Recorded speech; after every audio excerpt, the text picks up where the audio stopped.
Joining us now is Rany Jazayerli, sports writer for The Ringer, chronicler of the legacy of Patrick Lavon Mahomes II, knower of ball, and friend of the show. Rany, thank you for taking time out of this riveting Bears-Panthers Thursday night game to join us. How the heck are you tonight? I'm doing well, guys. I know it's a sacrifice, but for you guys, I'm willing to forego watching the Tyson Bagent Bryce Young matchup here. Well, we appreciate it, and obviously, last time we had you on the show, we had some lofty expectations about the next time we were going to be checking in with you, which was in the midst of a Chiefs undefeated run. Didn't quite work out that way, but we obviously we're about the halfway point.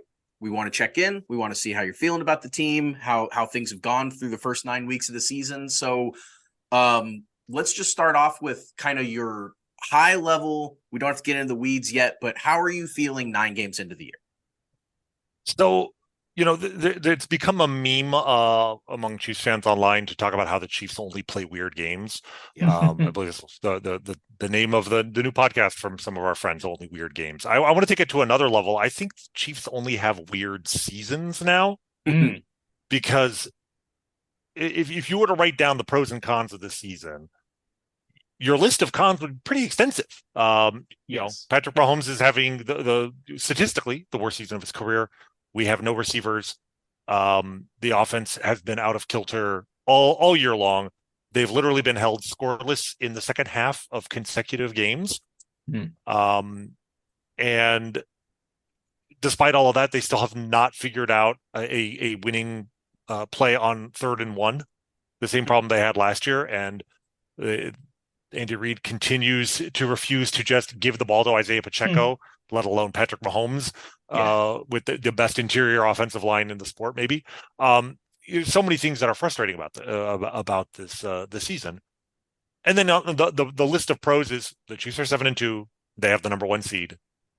They're on pace to host the AFC Championship game for the 6th straight year. Like it's kind of ridiculous, but it goes to show you the importance of like having a good defense, and also how it's almost like the reverse of being spoiled, how unspoiled we were by the defense all these years, that we just took it for granted that the Chiefs could go to a Super Bowl, could win a Super Bowl with a mediocre at best defense. And they pulled this other weapon out of their holster now. And it's like, oh, what if you gave Patrick Mahomes a really good defense and give him something he has literally never had in his career as a quarterback, as a professional, in college, I'm assuming in high school. Yeah, and White House probably wasn't that great. Yeah, I can't imagine they were playing a lot of 14-7 games there. You're giving him a margin for error. And that's really what this season has been about to me. It's like, oh, if you give Patrick Mahomes a margin for error, you're almost guaranteed to be, a Super Bowl contender, even if there are, a lot of issues with, certain parts of the roster. He's had, he has something he's literally never had in his life. And I think part of what we're seeing from the Chiefs is almost trying to adjust to this reality and trying to figure out, what do we do when we have this elite defense? Like, it changes the way they're calling plays. I think it's changing the expectations from some of their offensive players, because they don't have to score 40 points. They don't have to score 30 points. They've won what, 1, 2, 3, 4 games this year scoring under 24 points. Crazy for them. I'm pretty sure they haven't done that before, in part because there are a few years where they had 4 games period where they didn't score 24 points. Right.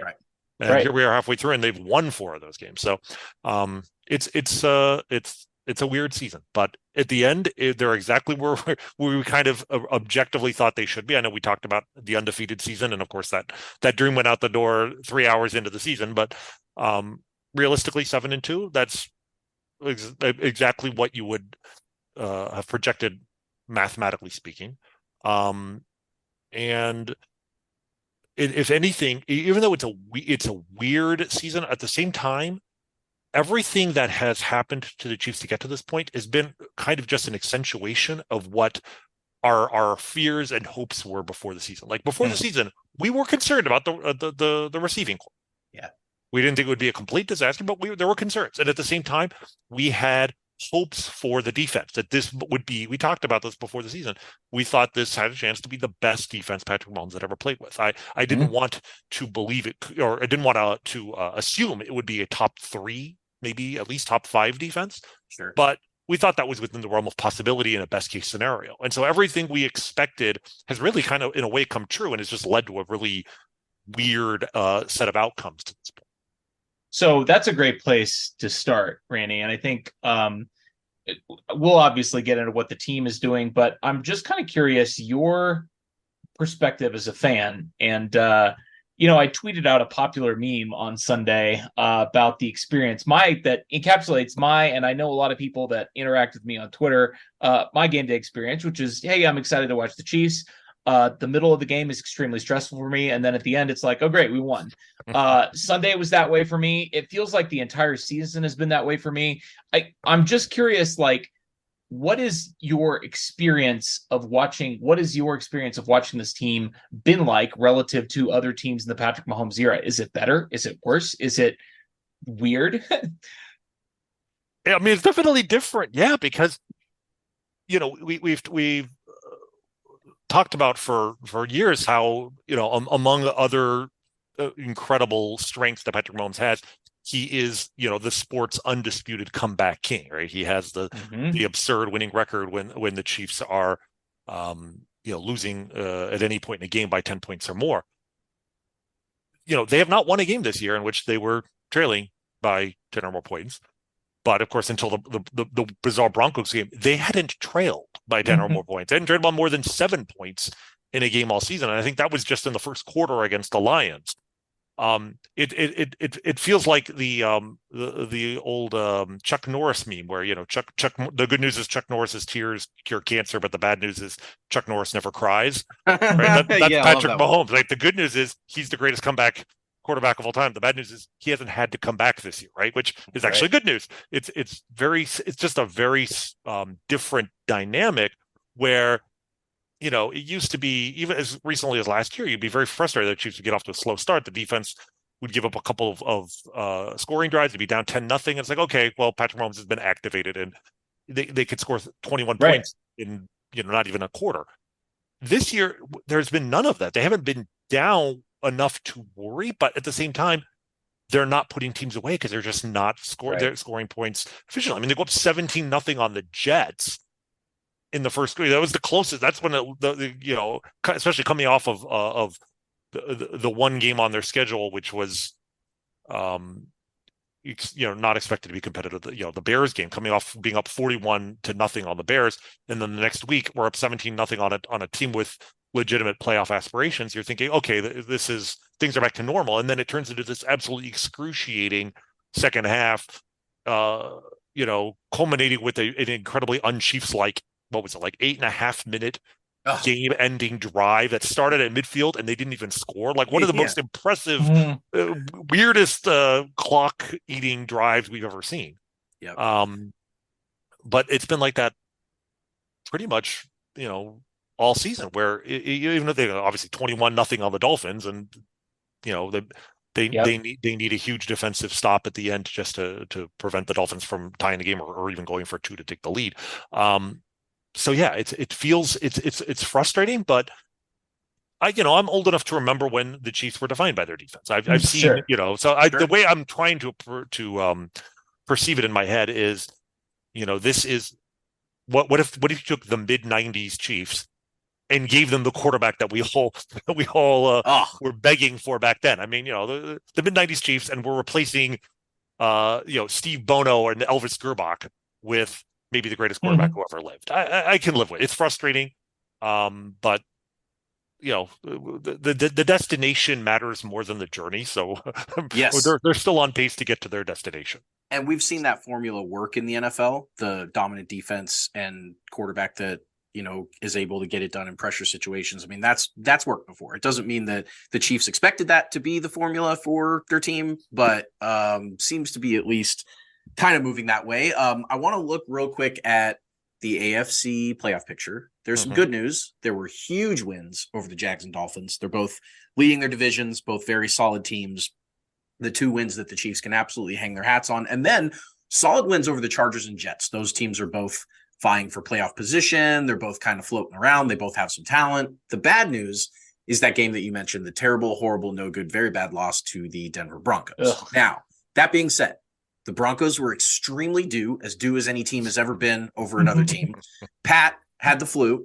The offense turned it over 5 times, some fluky, stuff there. It just felt like that game, that result had been building for several years, regardless of what else was going on with the team. It was just going to happen. It was going to happen. But outside of that game, things have been mostly coming up Chiefs so far this season. There was the opening night. You mentioned the 1-point loss. The Chiefs didn't have Travis Kelce or Chris Jones in that game. And the Detroit Lions are extremely good, which is crazy, but they're 6-2 and look like they're well on their way to a fun playoff berth in Detroit.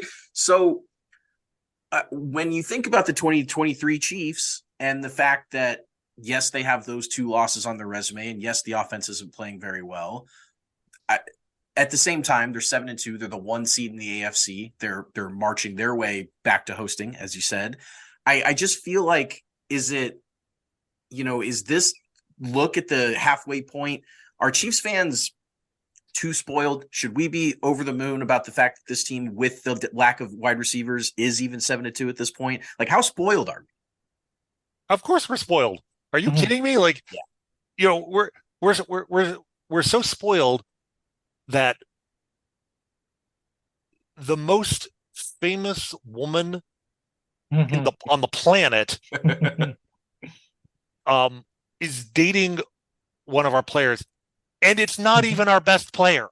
Yeah. It's not even our most famous player. Our second most famous player. That's hilarious. So that's talk about the weird things that we learned about this team this year. I expected the defense to be really good. I did not know that Travis Kelce was a better long distance shooter than Steph Curry. Yeah. But he is.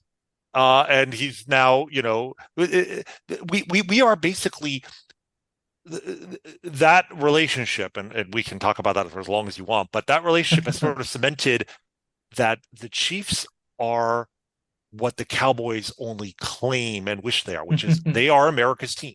Yep. Right. I mean, I remember, the peak 90s, 91 to 94 Cowboys winning 3 Super Bowls, being America's team. Troy Aikman wasn't dating Madonna. Nope. and frankly, even if it was Madonna, even Madonna wasn't Taylor Swift. Right. And certainly Michael Irvin and Emmitt Smith weren't dating Madonna or whoever, I don't know, Whitney Houston or whoever else would be at that level. The Chiefs are we're used to the Chiefs dominating the NFL discussion, the sports discussion.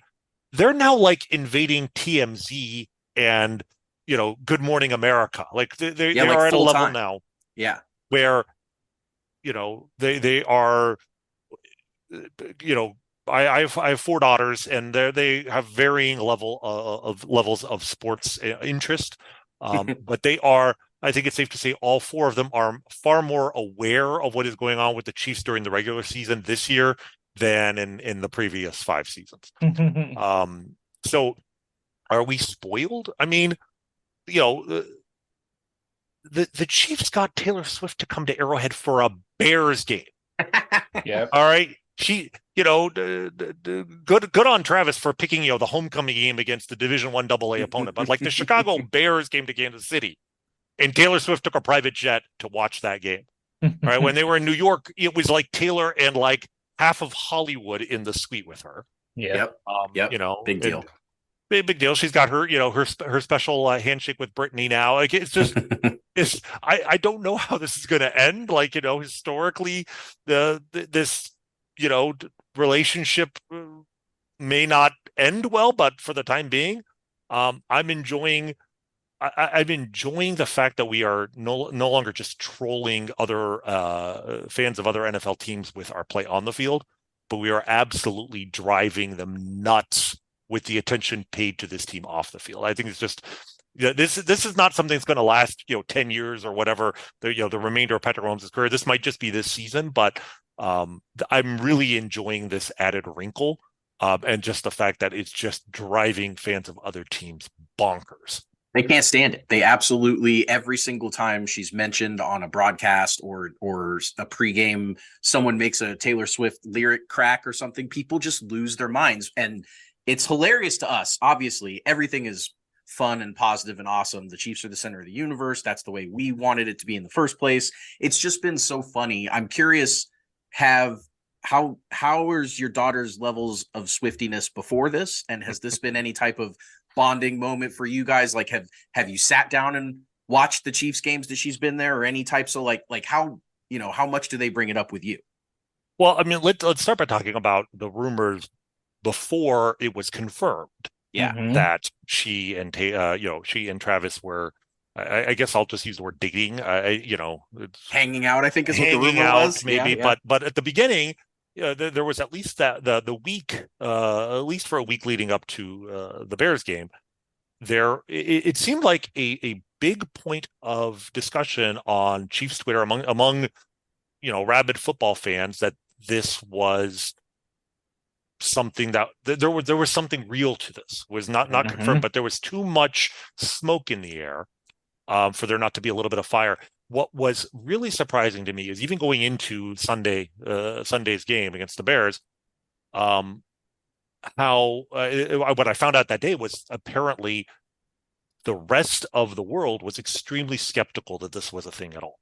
Yeah. My daughters who are as much Swifty as any typical American teenage girls would be, and quite aware of what's going on, did not think this was real, did not were not particularly were not particularly interested in the story because they thought it was they were only really dimly aware of it. I really should say that. I mean, they had heard something, but it was not a big story. It just wasn't.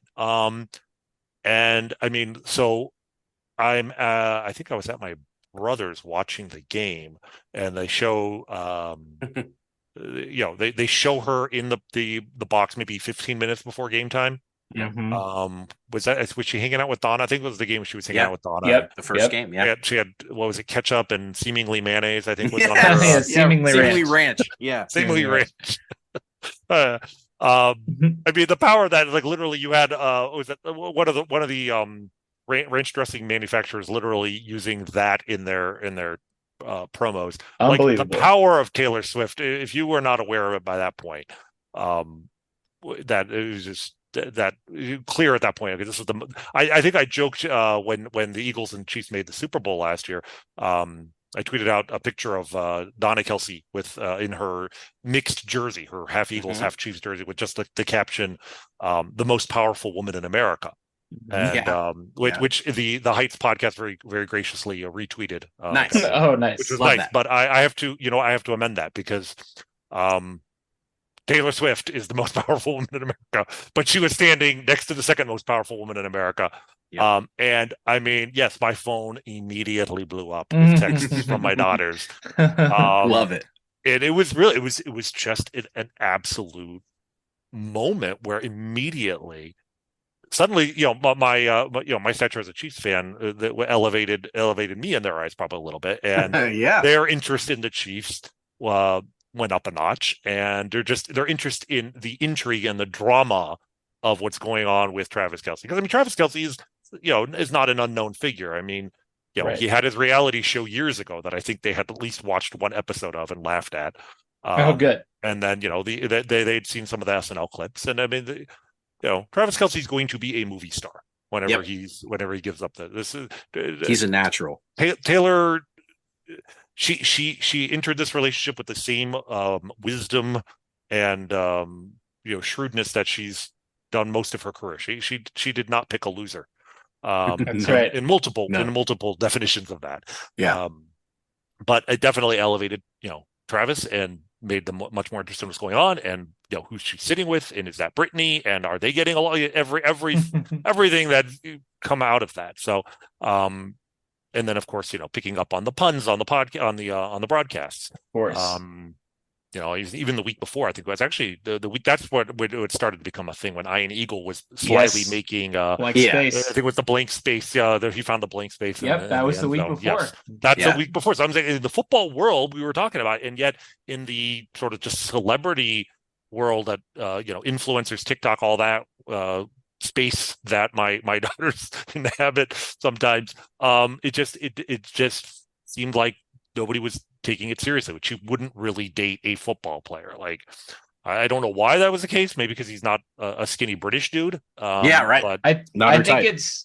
it's just haters, Rany. I think that's what it comes down to. Is I think people refuse to accept it. This is just my take, but I think people refuse to accept it because a lot of people out there hate the Chiefs, and a lot of people out there love Taylor Swift, but people just couldn't accept that Travis Kelce would be on her radar, I guess. And what a year for him, right, to win his second Super Bowl. I was going to say he's had a good 12 months. He's had a great, as good as it gets. A great 12 months, and then hosting Literally SNL, obviously being in every commercial it seems like, and then on top of that, dating the most famous woman in the world who just became a billionaire. Pretty good year for Travis. His best friend's Patrick Mahomes, guys. Like, what better life is that? Right. He the world's greatest wingman. It's funny because for years I've said, the competitive advantage that the Chiefs will always have is this idea that they have the greatest quarterback in the world who is never going to make market value, right? And doesn't want to make market value because, for him, market value would impede winning, and winning not only is what is his first priority, but he can the off-field financial benefits for him winning exceed what the salary, additional money he could make. I mean, that was the Tom Brady secret in New England. And it was certainly when you get to that level of being the absolute best in your sport, the marketing opportunities there dwarf the salary you can make. It never occurred to me, though, that might actually be even more so the case for Travis Kelce. Mm-hmm. I mean, Travis Kelce's making what, $15 million a year? Yeah, he's woefully underpaid. Yeah, I mean, there was a tight end that tells you how important how good the tight end is. I can't even remember the name of him, who got a higher annual salary than Travis Kelce in a contract this offseason. Yeah, I think TJ Hawkinson, right? Yeah, was it Hawkinson? Well, maybe it was. Darren Waller didn't get that high, but I mean, he wasn't far off. Rany, I don't want to put the cart before the horse here, but Travis is you mentioned Brady. I mean, Brady's secret was marrying a very wealthy woman. And I don't want to project it out. I don't want to put that pressure on Travis. But I don't want to jinx it. Let those two lovebirds have their moment. But yes, but think about his salary is less than his market value, but everything that has happened to his career in the last 8 months is predicated on him winning the Super Bowl. Yes, the second Super Bowl. If he doesn't win the Super Bowl, he's not hosting SNL.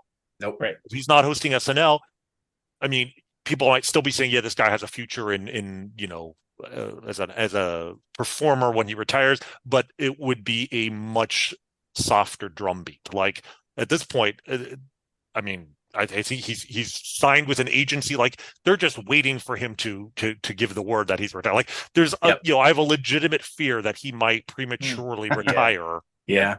A lot going on in his life, a lot of distractions, a lot of things pulling him away from football, maybe. And that's, if the Chiefs can accommodate, you don't want to make special rules for too many guys. I'm sure they already have special rules for Patrick, but special rules for Travis that, you want to go to Buenos Aires on your bye week, come back maybe a little late. They can accommodate that. I think as long as the Chiefs are a prime Super Bowl contender every year, I don't think that's really a risk. But if they were to hit a down cycle for whatever reason in 2 years or whatever, he might retire prematurely. I'm just like, what, I'm going to Hollywood and making movies. So, but in the meantime, so all of them, then of course, dating Taylor Swift. Does any of that happen if he's not the SNL hosting 2-time Super Bowl winning superstar? I don't think so. So I think no. His, the benefits for him of playing for a team that wins, even if he's not making bank, is huge, and that is transferred as a competitive advantage to the Chiefs because he's taking up less money on the salary cap than he otherwise might have been. Well, Randy, let's chat about how the season has gone so far on the field. Obviously, we're all captivated by the off the field situation, and we talked about it a little bit in the preview. I mean, the Chiefs were everywhere in the offseason. It's got to be incredibly frustrating for the Chiefs haters. But let's talk about one of the Chiefs boosters here for a second. In the national media, Nick Wright came out last week and said that this is the best Chiefs team ever, and I think that caught a lot of people by surprise because this is certainly a very weird Chiefs team. One of only, I think it was 6 or 7 teams ever to be top 5 in all 3 categories in DVOA through 7 weeks in the season. I didn't check to see where they were this week. They had it for a couple of weeks, then they had the stinker against the Broncos, but we beat Miami, so I think we're probably still there. Do you agree with that? I mean, is it too early to put a grade on it? And we'll get into the position groups after this, but I mean, where does this team rank through half a season?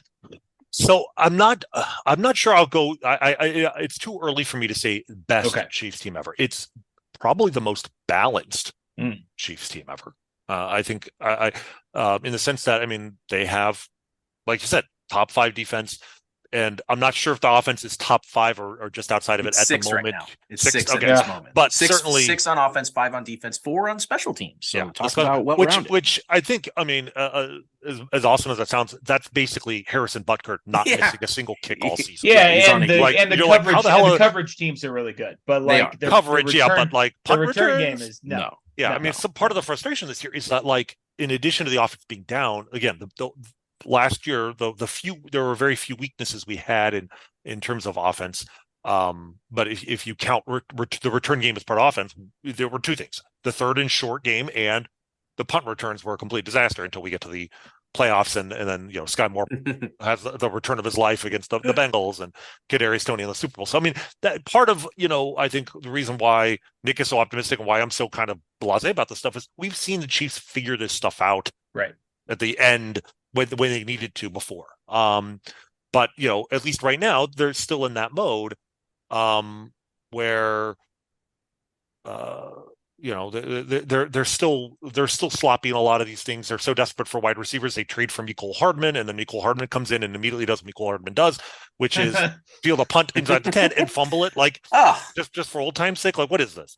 Drives me nuts. It's weird to me. Like, Montreal Washington was like competent, really good at that. Yeah. Every time it was just like, it was the first time since 2021 I wasn't terrified every time a punt went up that it would go to ground. And it was we were big Montreal Washington fans. And they replaced him on that just to add a little element of speed. Yeah, Hardman did have a 50-yard return in his first game, but that he basically, I mean, his fumbled punt return was really the turning point in the Broncos loss. And like you said, he does what he does, which is occasionally, he can rip off a long one and an exciting return. He did that plenty of times in his first tenure at the Chiefs, but then he also has his bonehead plays. That's right. Well, and this question is, with this defense, do you need to sacrifice reliability for the home run shot? I don't think you do, and that's why. Well, that's Dave Tope, and that's always been the Chiefs' offense too. I mean, when they were the early 2000s Chiefs, and you had Dante Hall, and you had, Trent Green and the offensive line and 2 great running backs and a box of scraps. Sure. And a terrible defense. Like, sure. Like, take a shot. But like, you have the best quarterback in the world and a top 5 defense. What are we doing? Just fair catch everything. Let it go into the end zone. Yeah. It's crazy. So that part, that part is frustrating. But I think Nick's point is simply that where they have been weak, there are some easy things they can do to get better. And I think there's something to that. I do think also that Andy Reid's, history as a coach suggests they will be better on offense in the second half and into the playoffs than they have been, because they're going to figure, like, so much of this season has been figuring out who can play and who can't. And part of the problem is they've got so many guys that have been trying to get on the field to figure that out. That I think it's impeded the development of some of these guys. 1, 2, 3, 4, 5, 6, 9 different Chiefs have caught a touchdown this year. I mean, which is it's a testament to Patrick Mahomes. It's an awesome step, but it's also a sign of, like, how many different guys are getting on the field. I am hopeful that they will start to clear some of that up as the season goes along. Because even as disastrous as the receiving core has been, there are things that we know now that we didn't know 2 months ago in a good way. Like Rashee Rice is a starting caliber wide receiver in the NFL. It should be on the field. Basically, he should be taking as many snaps at wide receiver as anybody on the team. And just that alone is I think it bodes well for the second half. I mean, he does lead all receivers on the team in targets. Yep. Even now. And so I think, getting him back on the field more is going to help. I think they've done a good job of developing Isaiah Pacheco as a receiver. Last year he was only targeted, I think, like 14 times the whole season. He caught 13 of the passes. So he was reliable. And this year he's 24 of 28 on targets. And he's explosive too. He's a playmaker. He's a guy that you want with the ball in his hands because you know that if he breaks a tackle or something, he can actually, unlike Clyde Edwards-Helaire and some of the other, players on the team, he can actually rip off big plays. Yeah, it's like really frustrating. Exactly. Really frustrating how they use him. Let's turn real quick to the position groups because I'm curious, just kind of a letter grade for each one of them. You don't have to go into the weeds with all of them, but just I want to see how you're feeling about the various parts of the team. And I'm going to start with what I think is a pretty interesting grade, which is quarterback. How do you feel that Mahomes has done given the pieces, given the, just the circumstances surrounding the 2023 season? What would you give him as a later grade? So are we grading him based on himself or based on like every other quarterback in football? If it's on every other quarterback in football, then he's an A, but it's like probably the first time he's not gotten an A plus. Yeah, for sure. I think the grading scale is up to you. I'm just curious kind of more of like how you're feeling about Mahomes right now. Like, are you feeling confident in him? Are you, where are you at? I think, we've talked about, how young he is in the context of like what an elite quarterback can do into the, into their 40s and how long their prime lasts. But he is 28 years old. Yep. And I think he's old enough that we're seeing what a lot of athletes in their late 20s, certainly guys who rely on their arms, so quarterbacks, but also like pitchers, you'll see this. They have to kind of make an adjustment to the way they play because, and I could be laughably wrong. This is my hot take. I could be laughably wrong here. Hopefully Bobby Stroop does not listen to this particular podcast because he might break me in half, and he's probably capable of doing so. I do wonder if he has lost a little bit of velocity. Yeah. Austin and I talked about this with ourselves on the side last week, and we felt like it was so controversial that we didn't even want to bring it up on the show. But I mean, let me be the first one into the breach, guys. When was the last Mahomes pass that whistled? When was the last one that you thought like, damn, what an arm? Like it's been a while.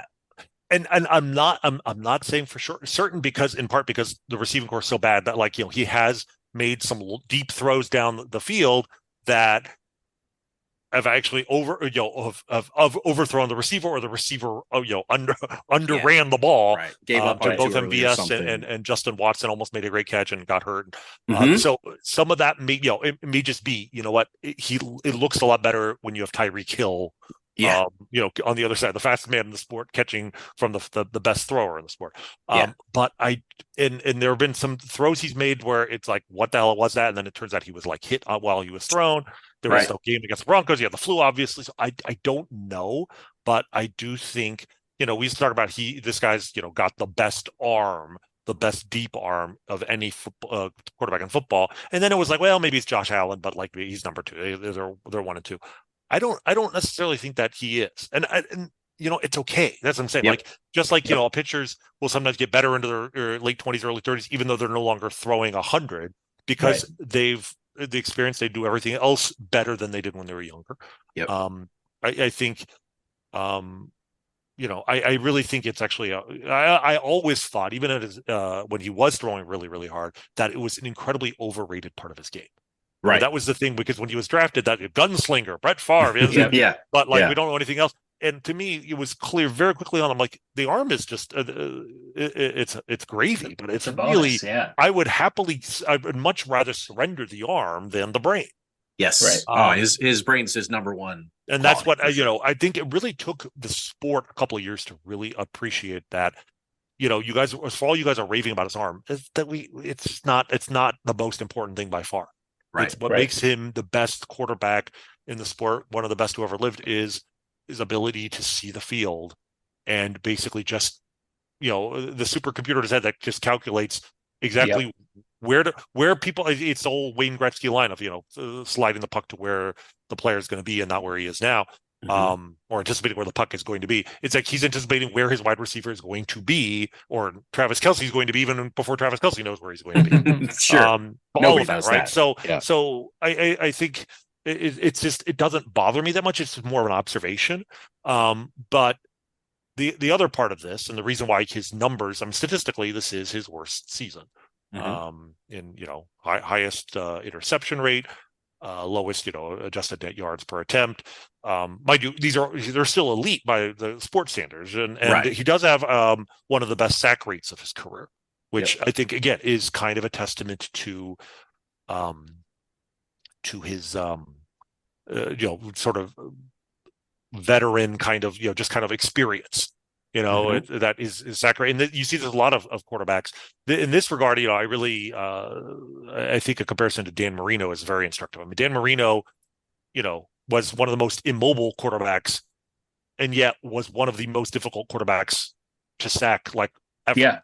Ever. He went like 2 years without taking a sack or something crazy like that. No, like I don't know about that, but like 19 games or something. It's definitely the record. It's the record for most consecutive years. Well, in 1988, I know when he was 27, so about the same age, he was sacked 6 times the whole year in 606 attempts. Unbelievable. Which is crazy. Let's put it this way. He led the league in lowest sack rate 9-10 times, including his final year as a 38-year-old quarterback. Crazy.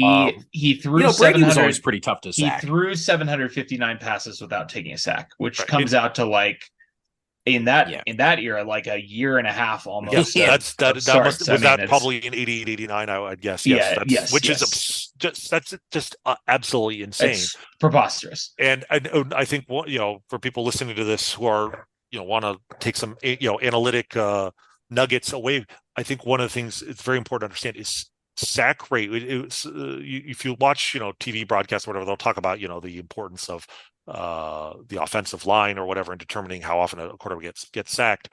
But analytics show sack rate is very, very dependent on the quarterback. Yep. It is very unusual to see a truly elite quarterback get sacked, even without a bad offensive line, because they can adjust by getting rid of the ball sooner. It's that ability to sense pressure. I've watched more Zach Wilson this year than I really any man should be forced to. And man, you can see the difference. It's very much on the quarterback. So, Patrick is continuing to get rid of the ball, make really smart decisions, very rarely get sacked. So he's still, an elite quarterback. The other thing I will say is that I just like, I think the word has gotten out in the sport. Okay, Patrick Mahomes, it's not the arm that makes him who he is. I think also finally this sport has accepted the fact that he is an exceptional running quarterback, that it's actually a part of his game that you absolutely cannot ignore. We're seeing this more and more teams, just employing spies. Anytime they're in man coverage, because they know that if you take your eyes off of him, he's gonna rip you apart. You guys probably know that's a hobby horse of mine, that like the sport counts kneel downs as rushes, and it completely I love your crusade against this. Completely messes with his stats. But let me ask you this right off the top of your head. I don't want you to think about it. Okay. This year, if you take out his kneel downs, what is Patrick Mahomes averaging yards per rushing attempt? It's got to be like 8, 9. Right? I'd say probably because when he's taken off to run, he's getting the first down percentage has got to be like 85 or 90%. I'd say 9.4 unbelievable yards per attempt. It's crazy. All right. It is absolutely bonkers. And it's the highest of his career. Yes, he has 42 rushing attempts. 13 of those are kneel downs. Right? 31% of his rushing quote unquote attempts are kneel downs. His career average is 23%. But it's like more this year. So he's got 20. If you take those out, 29 rushes for 273 yards. I mean, Jamal Charles, eat your heart out on that yards per carry. I mean, this Lamar in all Jackson, eat seriousness. your heart out. Michael Vick, eat your heart out. If he gets to, he's on pace to end up with about 58 rushes this year. Like in NFL history, the problem is we don't have obviously kneel down information for every quarterback who ever lived. Right. I am not sure you would be able to find any player in NFL history with 50 or more rushes in a season that would average 9.4 yards. You're right. Per carry. You're right. Because when he takes off, he's just he's not going to run unless he knows he's getting 10 yards. It's crazy. Right. The decision making. I always love 4 rushes for 27 yards is great, but if you take out the kneel down, how about 3 rushes for 26 yards? That's even better. That's it's just it's a huge amount. Like this year, like this past game with the Dolphins, I think he had four kneel down or 3. Yeah. Two in the second half, but he actually had one at the end of the first half. Yep. Yeah, I mean, and I've heard people try to argue back at me that this affects every quarterback, but it actually really doesn't. Because they're not running. It doesn't. Well, what it is, and they're also not winning like he does. Exactly. If you're trying to put together a quarterback that's going to be affected by this a lot, it's going to be a guy who kneels a lot, which means his team is winning at the end of games a lot. Yeah. Check. Mm-hmm. Yep. But it's also a guy who does run the ball, occasionally. So Dan Marino, I think 67 rushing yards or 87 rushing yards for his career. Right. So, I'm sure most of his, huge chunk of his rushing attempts were kneel downs. If you took those out, he probably had a couple hundred yards. But hey, here's another pillar to this. What about Mahomes' one career quarterback sneak? What about Mahomes' one career quarterback sneak? I mean, that is playing a factor here. Yeah, he's averaging one dislocated kneecap per sneak, so that's also a stat that won't be approached by any other quarterback. No, but I mean that they're never. It's not bringing his average down. Running. So it's not like that is the legitimate argument that you're not getting those free 2-yard for first down conversions. On the other hand, if they were to do that, which I think the three of us as men of science all agree that they should. 92%. Then I'm sure. His first down percentage would be like. I don't know what the number of runs he's had. I can give you that. He's had 7. So if you say, he's getting all those yards running for 10 yards on 3rd and 15 or whatever. That's not true. He's got 17 first downs. This year rushing on 29 attempts. That's preposterous. And for his career, 121 first downs on 264. So for his career, he gets a first down just about 45% of the time. That's crazy. And this year, it's closer to 60. I did a huge deep dive on this number for fourth quarter rushes in one-score games, and his conversion percentage was 17 out of 23. In attempts to conversions, and the 6 times he didn't make the first down on the 3rd down rush, they ended up converting the drive on the 4th down or kicking a go-ahead field goal. I mean, he just when the moment is the biggest, he's the biggest. It's unbelievable.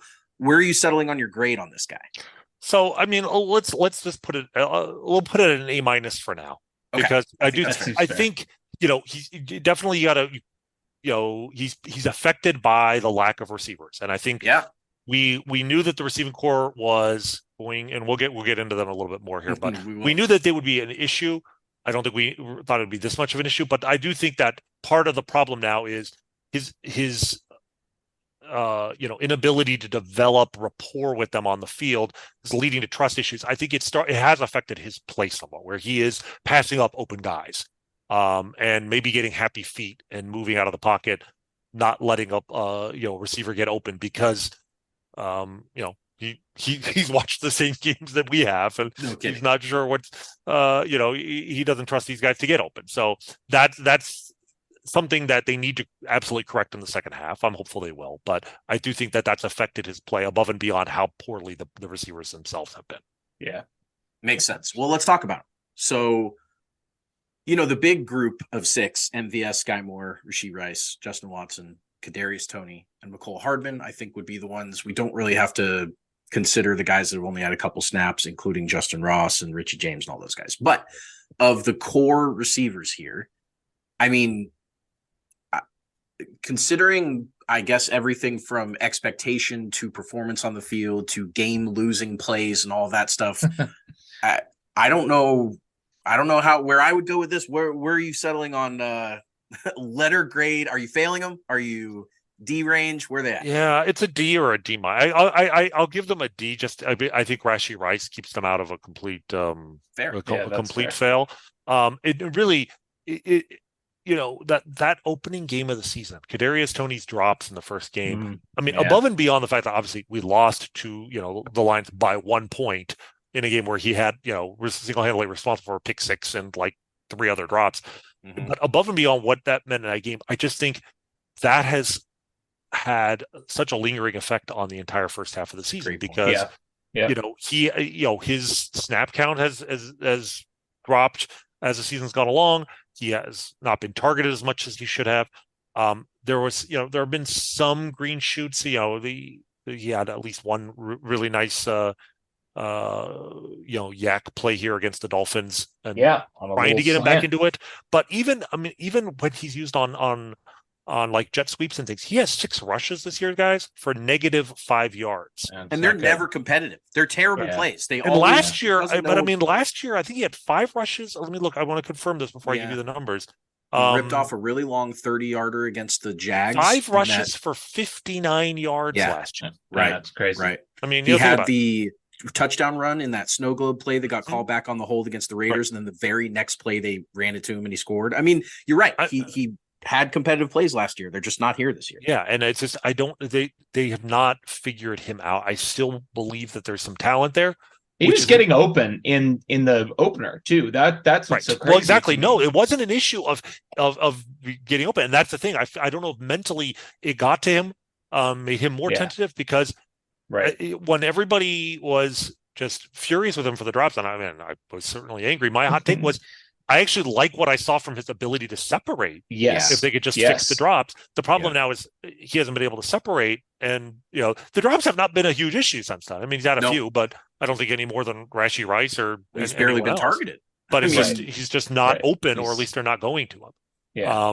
But I still think, if I had to bet on it, by the end of the year, he will be an important cog in the offense, and probably one of the 3, certainly one of their 4 main receivers going into the playoffs. That is more than I can say for Sky Moore. And Sky Moore is the guy I really, all last season we kept, being patient with him and waiting for him to develop. And, rookies never succeed in a Andy Reid offense. And, and then, even into the playoffs, and finally he scores a touchdown in the Super Bowl. It's like, okay, we went into this season with really, I don't want to say high expectations, but certainly very moderately reasonable expectations for him. And he has, he has managed to underachieve at every opportunity. And meanwhile, Rashee Rice, a rookie, is like, already had more success, I think, in 9 games than Sky had last year, the whole season. So, I'm really worried. Actually, Rashee Rice almost has as many receiving yards in his career as Sky Moore. Yeah, not surprising. 378 in 4 touchdowns. Sky Moore's at 451. I'm actually a little bit surprised that Rashee Rice hadn't already passed him. But he's certainly well on the way to passing him in the next game or two. I mean, he's 73 yards behind. He's already lapped him in touchdowns.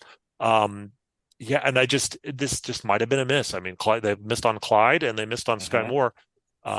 This might be one of Brett Veach's weaknesses. No one's perfect. And when it seems like the skill guys has been an area where they just have Hardman, Clyde, Sky. They've kind of whiffed. I mean, Hardman's a relative success relative to those guys. Sure. And it's just for his career, And he drove us nuts. I mean, that was a 2nd-round pick that we were all bitching that we didn't get DK Metcalf. As you pointed out, Randy, he got right back to making us nuts. Like, he had he had a cool 3rd down catch and a cool punt return in his first game back, and then immediately went back to doing the call. But you can at least see. I mean, for what they gave up for him, and I know there's a compensatory pick. But you know what? As a gadget guy, makes sense. Nothing else, it makes sense. He knows the offense. They didn't want to, give up a ton for, whatever, DeAndre Hopkins or Hollywood Brown or whoever. I get it. And I think that, certainly the front office has earned the benefit of the doubt Yeah. But also, I think totally. it does say that they do believe that they have the talent here. And when you have Patrick Mahomes and Travis Kelce, you don't need a ton. I mean, Sure. look, the difference between this year and last year is Juju Smith-Schuster. Like, Who's terrible this year. yeah, and they won the Super Bowl, so like I think they'll get this figured out. I would feel a lot better if they would actually start converting on 3rd and 1 and doing, I mean, the quarterback sneak thing, it went from being a joke, really, I like know. literally we just made fun. Oh, they're never gonna run a sneak again with Right. with Patrick Mahomes, to they're never going to do it. I mean, I'm sure you saw the way that the Dolphins lined up on that 3rd and 1 Yes, with basically the it's game crazy. and like, I mean, Patrick could have audibled. Yeah. And he didn't need to sneak. He could have just run walked forward behind Creed. He could have walked behind Creed Humphrey for a yard. They knew they'd never do it. I mean, it's crazy because it obviously was like an all-time fluke. I mean, Brock Purdy got concussed a couple weeks ago on a quarterback sneak, but other than that, like I don't think I've ever seen a quarterback get hurt on a sneak, and it just is. It's crazy, but that's a good segue, Rany, to speaking of the 3rd and short struggles. Let's talk about another controversial group, one that endured a lot of turnover in the offseason and certainly experienced some growing pains out of the gate, the offensive line. Mm-hmm. So obviously bringing in the 2 new tackles, Juwan Taylor, Donovan Smith. They brought in Juwan Taylor. They said he was going to be the left tackle. They bring in Donovan Smith on the cheap, who was coming off really a pretty bad year with Tampa, but was pretty good a couple years ago. He ends up coming in a left tackle. Juwan Taylor's a right tackle. Obviously, the first game of the season, he's in the crosshairs because Chris can't, he's just gotta, and he's not doing anything different. I'm sure everybody's seen it at this point. He's lining up where everybody else lines up, and he's getting the same jump that, Lane Johnson is going into the Hall of Fame for. What is your grade for the offensive line so far? Yeah, but you forgot Chris Collinsworth said he looked like a slot receiver, and sure, right. So now suddenly he's the most most penalized, the most hated man in America, right, until Taylor Swift showed up, and since she's been on that's a good point. She changed the narrative on that. There's nothing that woman can't do. She told people to talk about a different Taylor related to the Chiefs than Juwan. I mean, he hasn't been getting flagged nearly as much since then. No. I do feel like it was a huge story for a month, and then it's kind of disappeared. My grade for the offensive line as a whole, I give them a solid B. I mean, let's not forget that the interior offensive line is still really, really, really good. Creed Humphrey, the only thing you can really complain about is he's a center, and like there's only so much a center can do, I guess, but he's really, really good. And I think Joe Thuney got called for like holding on a big play earlier this year, and it was just like stunning that like he did anything wrong. It was like the first like obvious mistake I can remember him making in like half a season at least. He's just a robot. And Trey Smith has had he's always been the sort of the third of that group, but he's still good, and the occasional flair for the truly just violent highlight, delightfully violent. Nobody truly getting hurt, but just just pancakes, as good as pancakes get. He satisfies that visceral thrill that lurks in the heart of every man. We don't want to admit it, but yes, we can just like to see guys just get lit up. As long as there's no head trauma involved, I'm all legal and no injuries. I love it. Exactly. So those guys are still very, very good. And then the tackles, yes, there's definitely some controversy there. I do think Juwan Taylor, the early season false starts were probably were warranted, yes, but also were disproportionately being targeted to him when, like you said, Lane Johnson and a lot of other guys line up in basically the same spot. And I do think it actually got into his head for a little bit, right? To the point where like they literally had to take him out of the game. But it was it Lucas Niang for a couple of plays. But I think he's settled down. And I don't think he's been called for certainly for lining up in the wrong spot for a couple of weeks now.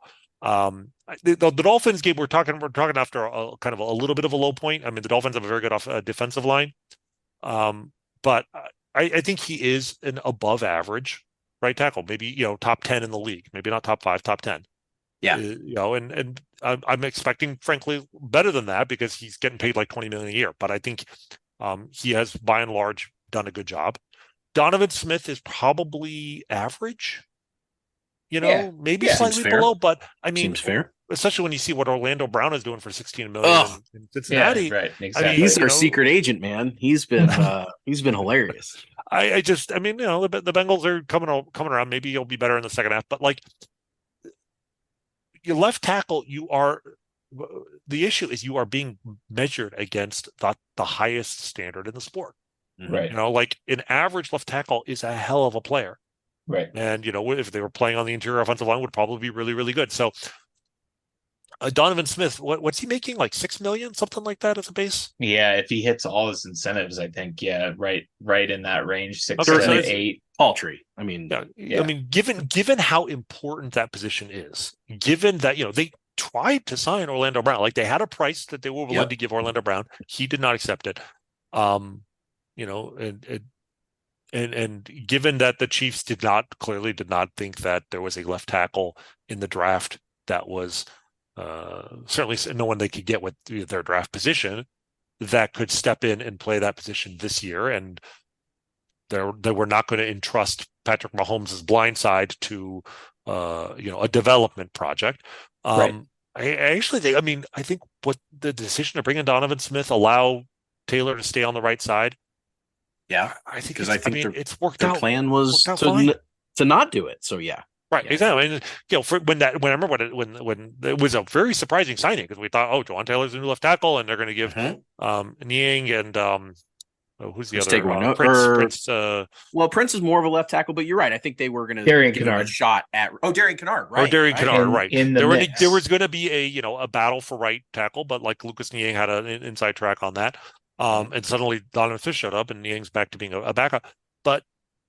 I think Jawan Taylor's best at the position he's playing now. I like guys not being, pushed to a position, taking a player who's really good at one position and then making him less good at a more difficult position. So letting him be, if not an elite, then certainly, one step below an elite right tackle, and getting by at left tackle. It helps that Patrick Mahomes obviously is, great pocket presence and knows how to avoid the sacks in general, but I think Donovan Smith's been fine. You give him a C, okay, but for a C left tackle, like you can win with a C left tackle. Like we've talked about, Patrick has never really played with an elite defense.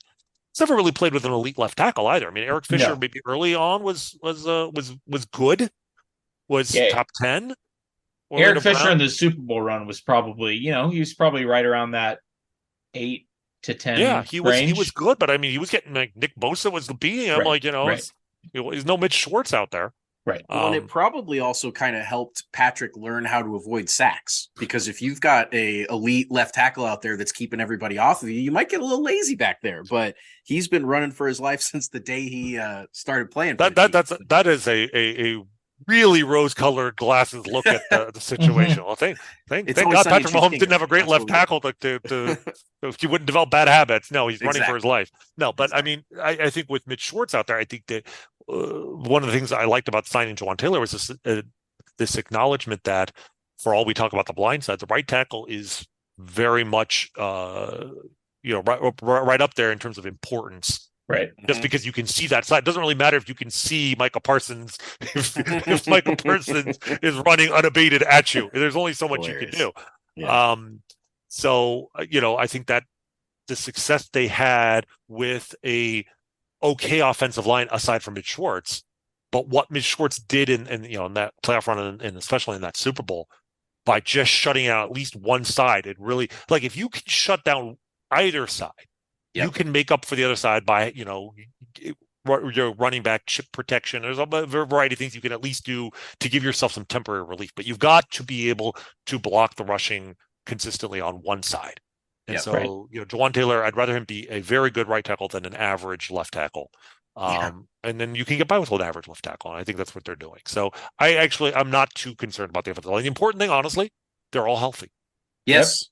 I mean, the Chiefs are one of 3 teams that have started all 5 every position. Think about it, 3 teams, like 10% of the league has not had an injury. And I mean, or a guy who's been, playing with as far as we know, nobody's playing. I mean, Donovan Smith last year, one of the reasons why the Chiefs were able to get him was like he was playing with like a bad, was it a bad elbow? I want to say. Yeah, Yep. he had Yep. elbow problems. So as far as maybe they're hiding something, but I haven't seen any obvious sign of injury. So I mean, as long as they stay healthy as a starting unit, I'm perfectly fine with the offensive line.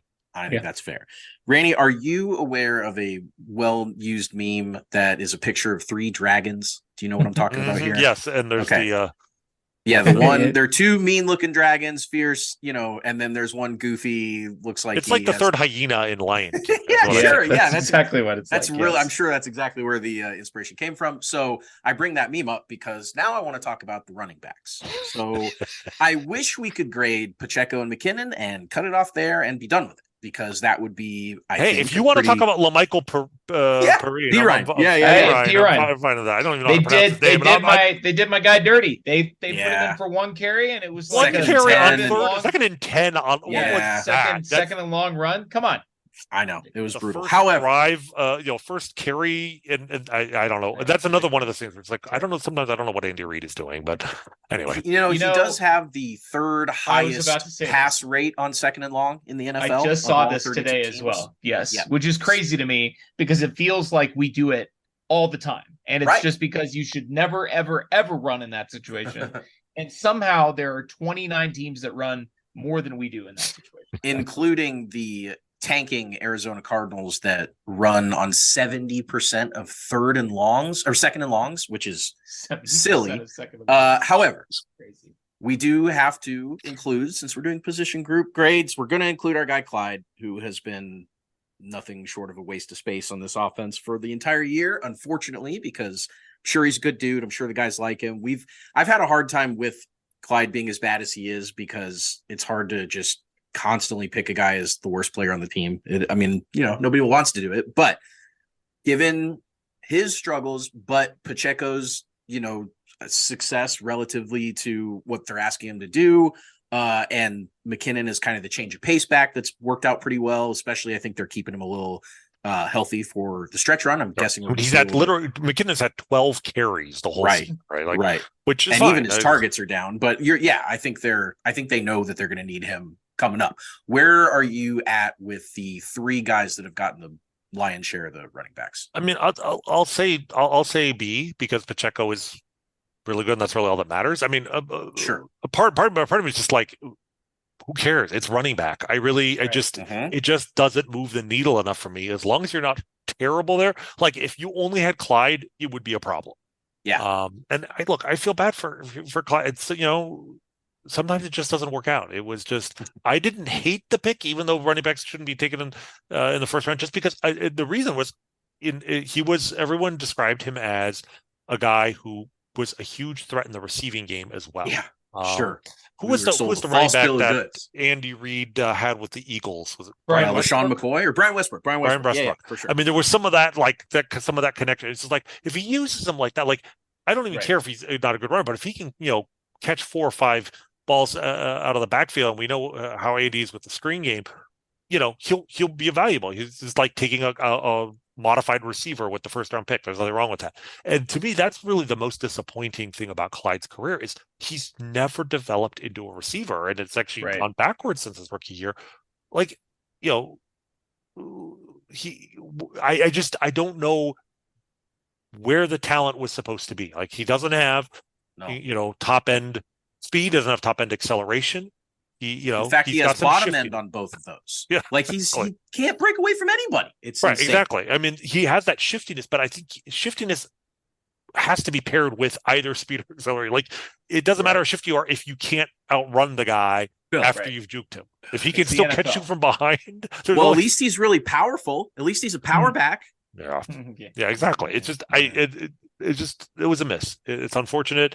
I don't know. They have talked about how they let Patrick pick that one or had an impact. That might have just been saying something nice. But if that's the case, hopefully then in the future, if anytime if they make a pick and Patrick's maybe not 100% on board, they can just be like, you told us to draft your boy Clyde. So yeah, you owe us one, Pat. But Pacheco, I mean, and then of course the other thing is Pacheco is an example of exactly why you don't draft running backs high because you can find a 7th rounder who's really good, Outperforming above your and beyond first-round what pick. Clyde is. Yep. Isaiah Mhm. Pacheco is legitimately above average running back. Yeah. Yep. Who is learning how to catch, be that threat in the backfield, which, is great, because if the problem was last year is that when he was on the field, you had an idea of how he was going to be used. Where McKinnon's on the field, they could gear up for a passing play because he was awesome in pass protection and also a receiving threat. With Pacheco, you didn't have that last year, and I think now teams, he can be out there on all three downs, and I think that's Right. really a really useful thing. Like you said, keeping McKinnon fresh as just kind of a change of pace for the playoffs. It wouldn't surprise me. Clyde did even know he wasn't on the roster for the Super Bowl, right? I mean, Right. Right. really even played him. Controversially, kind of. Yeah, Right. I don't think it'd be. I wouldn't surprise me this year if controversially he's not on the playoff roster at all. I mean, Right. he didn't appear in a playoff game last year, and he probably, Boy, there's that a would good chance just he be won't too this year. They bad. certainly don't need him to. He probably shouldn't. Let's do this, Rany. I think not that I want to short any of these guys, but on the defense, you've got the defensive line, you got the linebackers, you got the defensive backs.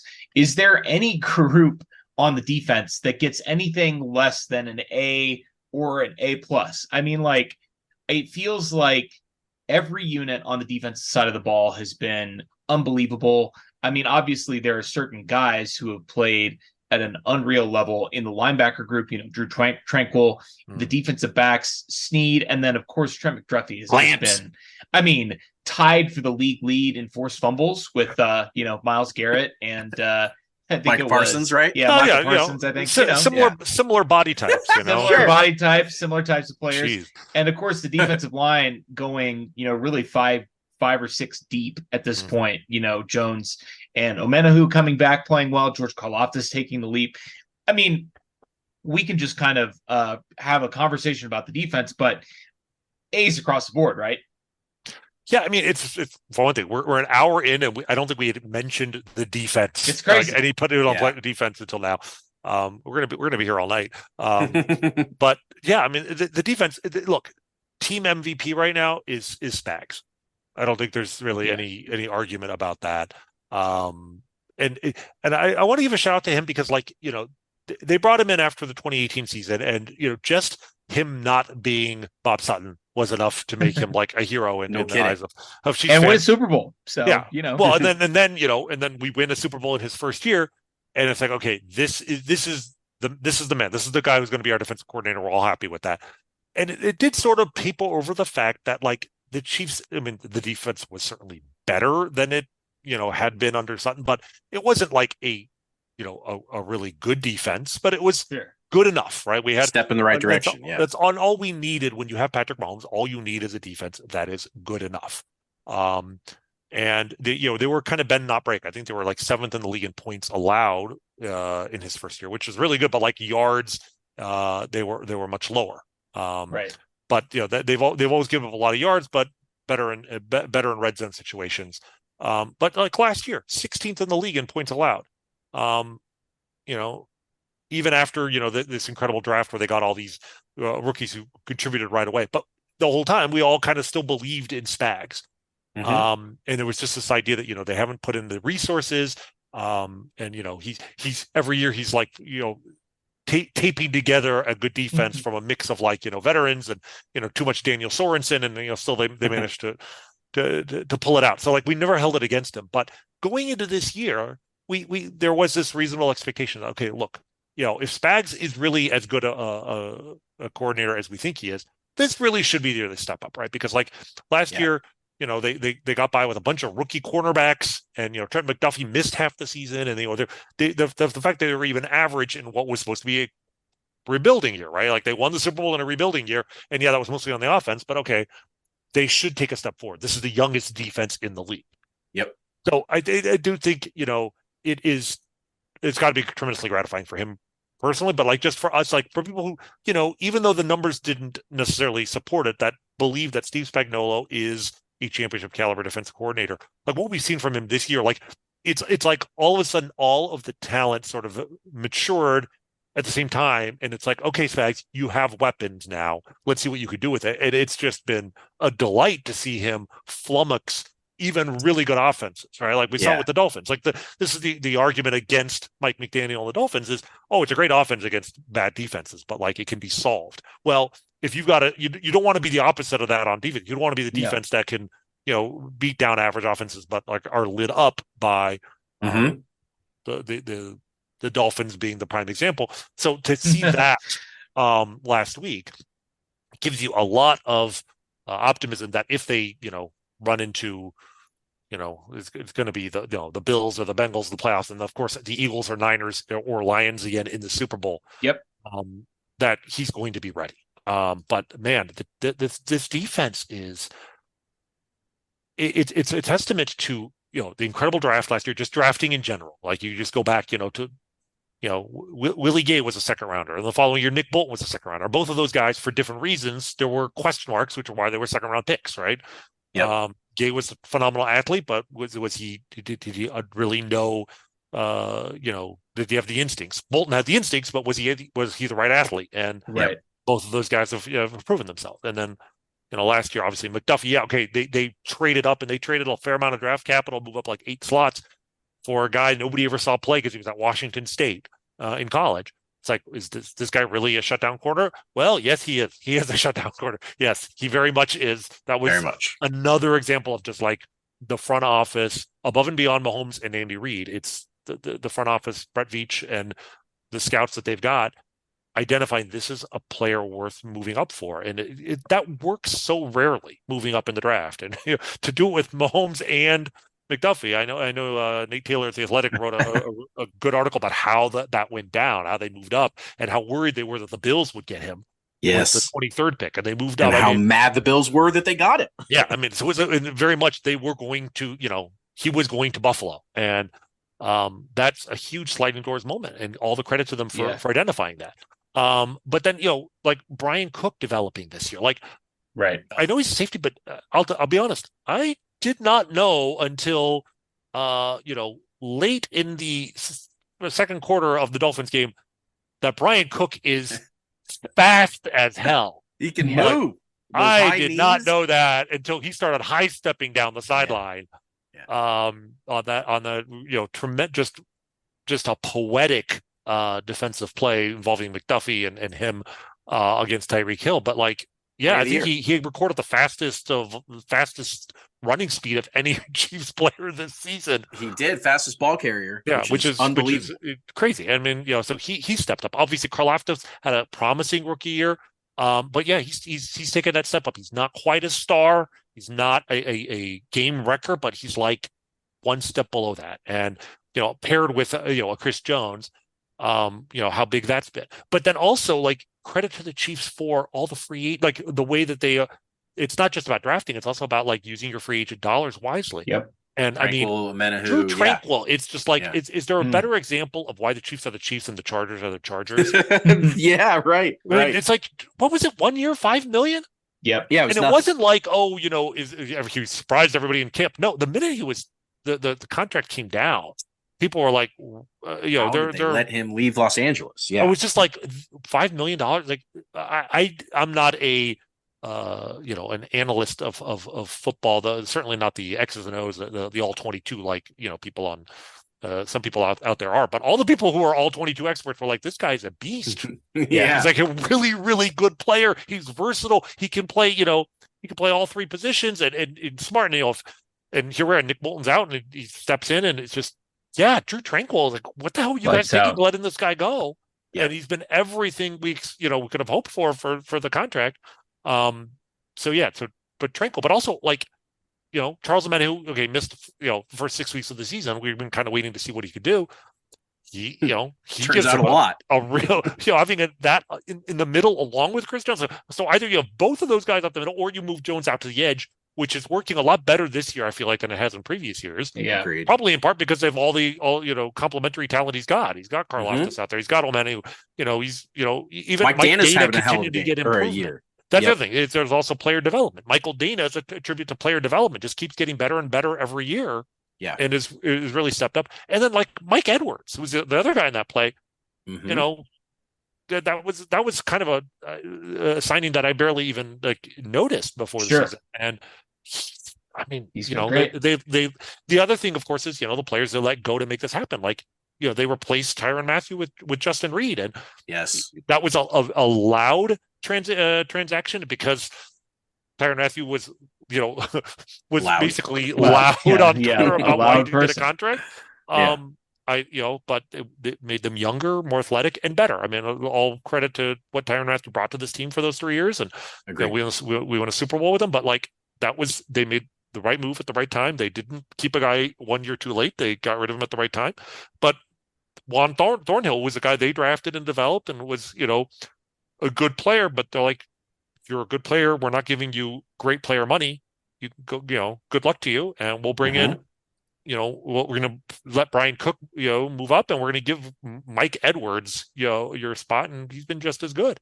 Right. So, I guess really the only thing you could say is that, you know, Felix Senadiki-Uzama has not really done much, you know, as a first round pick. That's probably, But they haven't needed him to. yeah, they haven't needed. That's the It's a thing. I good don't really situation to be know. in. I don't know if he's developing or not. Like, you know, Right. I'd feel even better if, like, oh man, this first round pick is a beast. We Yeah. see. Karlaftis didn't really hit the ground running either last year. I mean, I feel like he had more impact, and maybe it's because he was just playing. He certainly got He more was snaps. playing a ton of snaps. Yeah, he did. right. He Yeah. did. I So- do think that they hopefully, I would think, have a pretty good development plan for FAU. You know, it's funny if you look at just the results and the offenses that they played, and we can throw out the Bears and even the Jets, who were, you know, challenged on offense without Rodgers. But, you know, they started off week 1. They allowed 14 or to a damn good Lions team that was a top 5 offense last year and still obviously putting up points on most people this year. They went at the Jags, who were also a very effective offense, and only allowed 9. That was maybe the best defensive showing. Well, it's interesting because at the time it was so early in the season that it was like, are the Jaguars just kind of overrated? You know, they made Trevor Lawrence look like bad. Yeah, they're overmatched, and you know, even the Lions, you know, the losing at the beginning of the year, it's like, okay, well, you know, the Lions may not even be really good. That was one of the reasons. Sure. How do we know? Well, no, they're 6-2, and the Jaguars are 6-2 somehow, and yeah, so this has not been an easy cupcake schedule by any means. No, and then, you know, you can throw out the Bears, you can throw out the Jets. They've been, you know, they've had their own struggles, but then Kirk Cousins and Justin Jefferson played in that Vikings game where they only allowed 20 points and really did probably the best secondary job all year of shutting down the best receiver in football and were phenomenal in that game.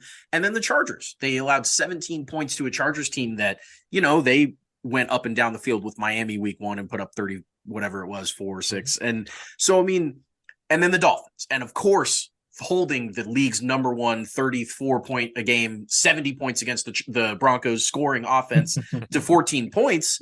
I mean, you just look at every performance that this team has had up against an elite or a good offensive unit, and they've been the better unit on the field every single time. And that's just something that travels so well as you get deeper into the season and the playoffs. It's so weird for us. Yeah, it is. And this is the argument for why this might be the best Chiefs team ever, because like we're going into the Dolphins game, especially coming off, you know, their worst performance of the season, and, you know, giving 24 points to the Broncos of all teams, but like going into the game on 3 short fields to the defense's credit. Oh, that's what I was going to say. Like, even their worst performance, it was the 3 touchdowns. All 3 started in midfield or better, yeah, or better. Actually, let's pause for a moment. The Chiefs have given up 16 touchdowns this year. All right, in 9 games. 5 of those have occurred on drives which started at midfield or closer on the Chiefs side of the field. Short drives, yeah. 2 of them occurred in complete garbage time, being up 41-3 on the Bears and 19-0 on the Broncos. Right. Blaine Gabbert threw a pick in that one that was a short field. Yep. And 2 more occurred on drives that involved a fake punt on 4th down. Wow. Yes. Yeah. The Lions. And who else got him? The Vikings, I think, got him with a fake There was the punt. Vikings. Yeah. Vikings, was it? Yeah, I believe it was Vikings. That's right. Yeah. So take those out. In 9 games, the Chiefs defense has allowed 7 touchdowns on drives that started on the other, you know, the other team side of the field that were not complete like garbage time, were just in prevent mode, and that did not involve a special teams miscue or on a fake punt. So, you know, crazy. It may even be better than it looks. I mean, that's less than 1 like normal touchdown a game. In other words, if they just stop turning the ball over on the other side of the field and, you know, be alert to fake punts, you know, they're going to be, it's going to be very hard to score more than about, 14 to 17 points on this team. Okay, I pulled numbers on this that I have to tell you. This was 3 days ago I pulled this. From 18 to 22, 2018 to 2022, the Chiefs had the most 75-plus yard touchdown drives on offense, but they gave up the fourth most on defense. So it was every game people were just up and down the field. This year, they are 13th of 75-yard touchdown drives on offense, but they're third fewest on defense. And the two teams below them that gave up one fewer 75-yard touchdown drive, both have already had their bye weeks, and the Chiefs hadn't until this week. So, nobody can drive on this team. Right. No, which is, that's a hell of a hell of a club to add to their bag this year. And going into that Dolphins game, that was the thing, though. My thought was not, we have to come off this Broncos loss and go out there and, outscore the Dolphins in a shootout. My thought honestly was, we just need to win a defensive battle. And ultimately that's what it was. 21-0 at halftime, but it was about to be 14-7, and the defense scored those 7 points. Sure. And then, didn't score in the second half, and it didn't matter. That's the thing. The Chiefs just won a game against a team with legitimate Super Bowl aspirations, in which they did not score in the second. They scored 14 points on offense and none in the second half. It's crazy. And won the game against the best offense in the NFL. Yeah. So there's reason to be, it's been a very weird season, but I feel very good about where the Chiefs are right now. And I think we're gonna, I'm very excited to see this Eagles matchup because, it's the Eagles. It's the Chiefs of the NFC. But now it's, in a way, it's playing with house money. A loss will be disappointing, but if they had lost to the Dolphins and then lost to the Eagles 6-4, suddenly you're actually starting to worry about, playoff implications and seeding and all of that. Because after the Eagles game, the Bills and the Bengals are, certainly can win, but all those games are at home. Mm-hmm. Yep. That's right. They have Bills, Bengals, Eagles, and Chargers are the remaining 4 home games. But then, you're going at the Raiders, at the Packers, at the Patriots, and at the Chargers. That's the 4 remaining road games. So even if they do lose to the Eagles, they will almost certainly win any tiebreakers that do not involve a head-to-head matchup, because they've already lost one NFC game. That's why they have the 1 seed now over the Ravens. To be perfectly honest, right now the team I'm most concerned about is the Ravens, because we have 100% great defense, but they have I've seen the numbers. By some metrics, they have the best NFL defense since the 2000 Ravens, which probably had the greatest defense certainly I've ever seen. Modern era. They do still have pretty tough schedule down the stretch, and the Chiefs, obviously, they play the Bengals, they play the Bills. Those games, the tiebreakers will be decided. Not that the Bills are going to be in a tiebreaker situation, but those will be head-to-head. The Bills being where they are now, it seems less likely. The Bengals, though, are they only have 3 losses, so yes. But the Ravens, they still have to play the Bengals. They play the Bengals on Thursday Night Football next week. They play the Browns this weekend. That'll be a tough game. They have to go to the Chargers. They'll win that. But they have to go to Jacksonville. They have to go to San Francisco. They play Miami. They play the Steelers. That's a road, man. They've got a gauntlet. The AFC North schedule. Is, it's crazy. A great division to watch from outside. Yes, it is. To not be involved in. Yeah, 100%. It is. Let them beat up on each other. But yes, the Ravens could, legitimately be a terrific team and still finish, with 4 or 5 losses just being in that division. So they are even if the Chiefs, 1 in DVOA, the Ravens are. Yeah. Well, I believe, and that's, they could end up being 15-2 when all is said and done. But I'm fairly confident, even if the Chiefs were to lose to the Eagles specifically, if they run the table after that, they're almost certain to be the number 1 seed. Because 3 losses with 1 AFC loss. That's pretty. Yeah, that's tough to get around. One group I did want to ask you about before we wrap up our grades is the special teams unit, and particularly, we can talk about Tommy Townsend and Harrison Butker, and then I guess the return group, because we have already mentioned that group. Bring back Montreal Washington. I just want to return to sanity. Yes, I love Montreal Washington. Good. We talked about him a lot when they brought him in there, and he kept running forward when he caught the ball, which is really fun and exciting for a punt returner to just go forward when they catch it, and then also catching it is really fun and exciting. I can't believe Chiefs had a guy that could catch punts, and they went ahead and put him to the practice squad. But I digress. How are you feeling? You brought up earlier that Harrison Butker, of course, hasn't missed a kick. I mean, Butker to me it's been huge because last year, he hurt his ankle on that horrible turf in Arizona. Yep. And missed obviously 4 or 5 games, but then he came back and he had his worst season. And I know a lot of Chiefs fans were like, by the end they were pretty fed up with him, and it's like, get rid of this guy, he's making too much money, etc. And I'm like, he's not right. Like, this is he was not physically 100%.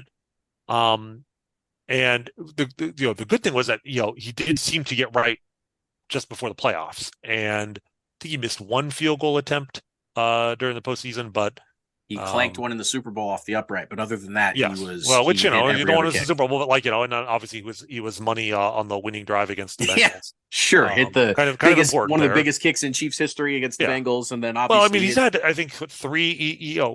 To me, and I'm still scarred by the kicker who was there in 1995. But like, sure. Even if you're a good kicker, like I do believe, so much of kicking is mental. That like, if you have a kicker who has proven the ability to make kicks when the season is on the line, not just the game is on the line, right? Because every kicker will eventually make a game-winning field goal, and that's great. But like, the fact that he's proven it now, he had proved it before last year when he made the game tying field goal against the Bills in the 13-second game. I mean, that wasn't a gimme. That was a 49-yarder.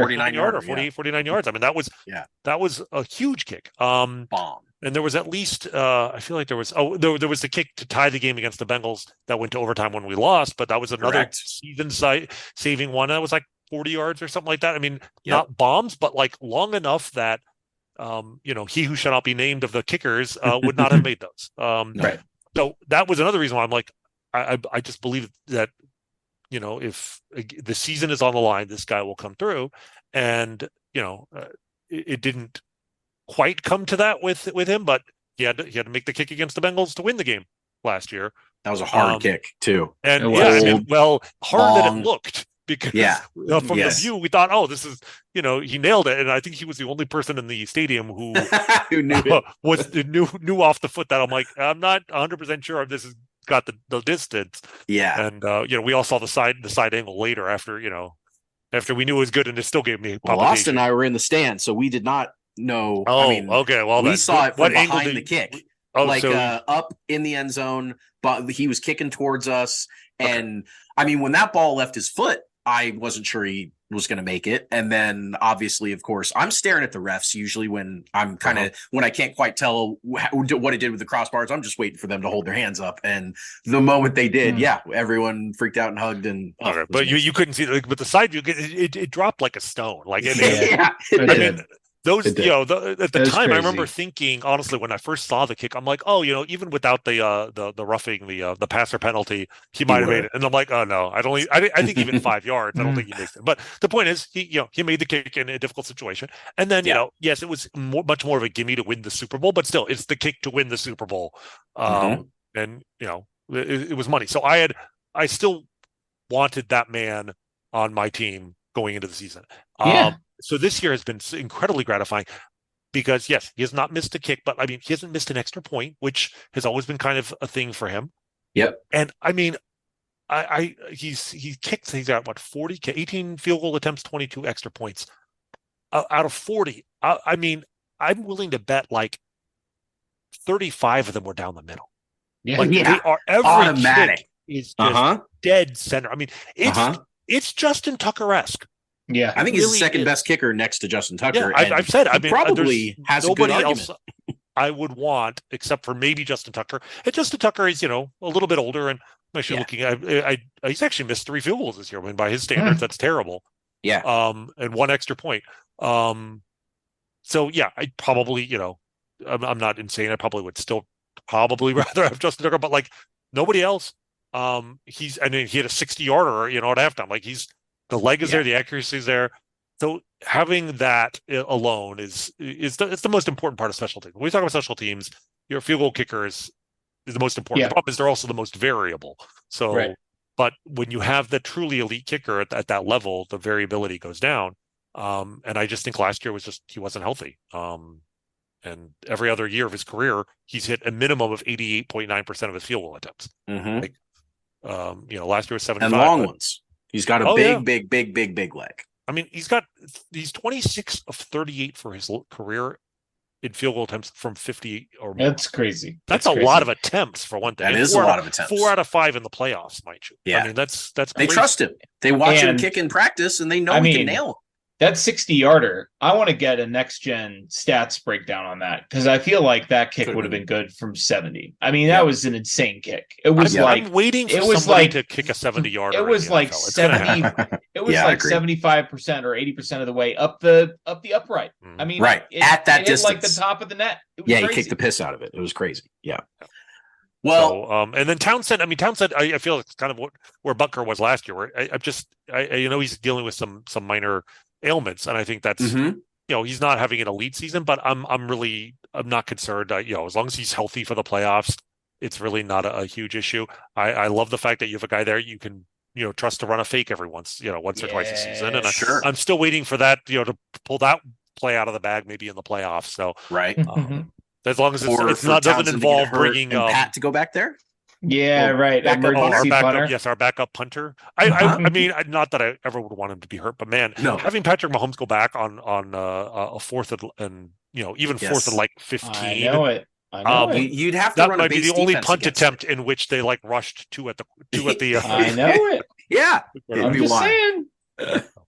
So letter grade for the specialists. I mean, I'd probably say a B plus, just because the punt game is still.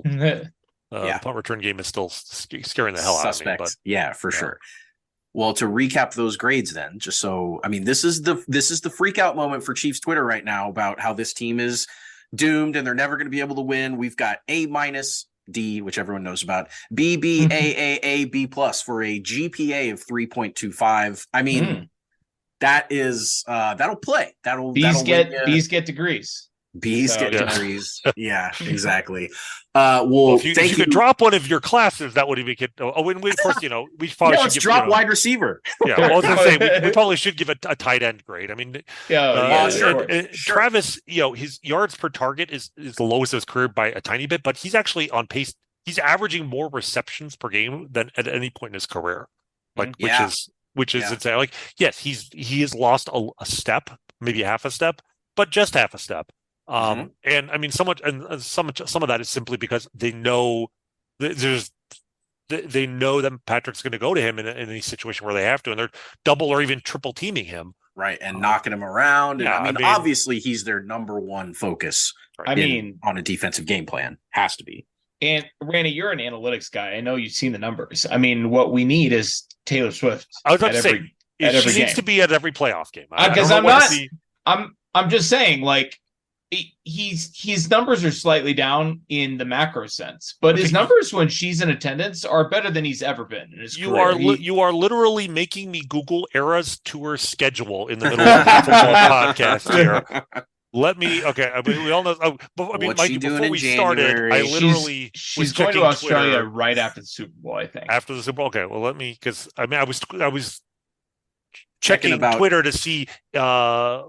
Highlights from her Buenos Aires concert live to see whether or not Travis was there. Like, that is what I've been reduced to here. You're right. Club, from November 26th through February 7th, she has nothing.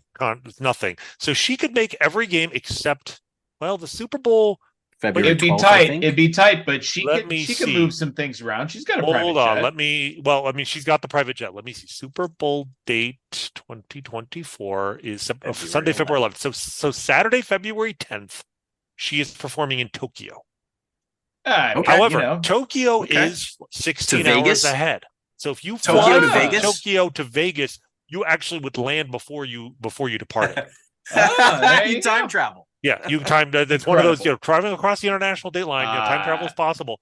If she wants, amazing. She can finish her concert. She's supposed to be in Melbourne on the 16th. Yep. So she can finish up on a Saturday night. She could be in Vegas by Sunday morning, no later than that. It is. We're gonna find out just how much how committed she is to this relationship. That's right. That's exactly right.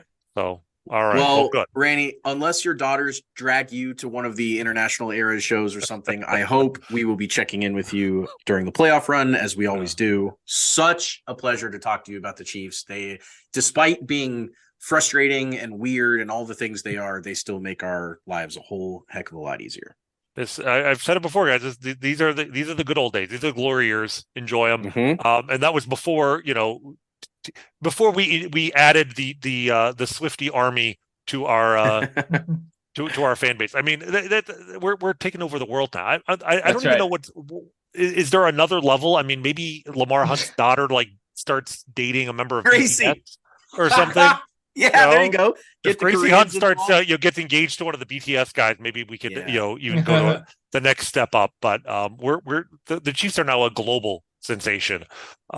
So enjoy every moment of it. I certainly am.